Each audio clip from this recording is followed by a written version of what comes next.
Dahon ng bayabas. Kung may nagli-labor tayo ngayon as of 10 PM. Yo, what's up mga ka-backyard? Ngayon nga pala guys, may nagli-labor tayong inahin. Kung mahaba-haba yung gabi natin guys.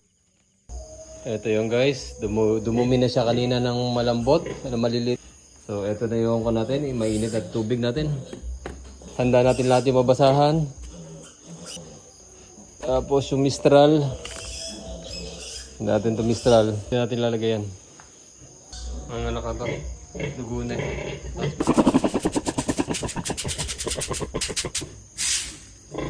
Tamang tambay muna tayo, abang-abang lang.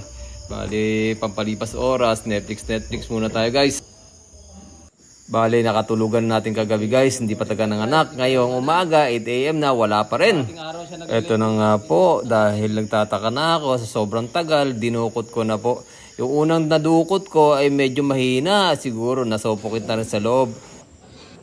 Pag may lumabas na po isang bik, nakagawian po namin dito na magtuturok po kami ng pituksal para kahit paano tuloy-tuloy po yung pag-aanak niya.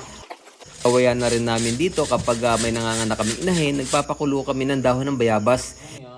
Nakakatulong din kasi sa inahin to at nakakapagbigay ginhawa habang nagle-labor siya. Yung face towel, kapag sinasawsaw mo sa maligamgam na tubig at dinadampi mo sa dede niya, kahit paano tuloy-tuloy yung daloy ng gatas at nakakagana kanyang pakiramdam.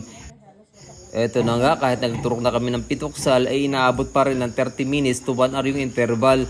Dahil sobrang laki nga naman ng big guys, kaya dinukot ko na para hindi na po mahirapan ang mamapig at hindi na po mamatayan sa loob. Guys, kapag ganun po ang sitwasyon, kapag umabot ng 30 minutes to 1 hour po yung interval at hindi pa rin lumalabas ang big, dukutin nyo na po guys. Yun lang po ang tanging solusyon dyan para lumabas po yung big. Kasi minsan malaki yan o kaya nahihirapang umiri ang inahin. Eto na guys, 11 AM na kami natapos. Kabuuan, 9 heads po lahat na nilabas. Thank you so much for watching guys. Please follow and share and happy farming!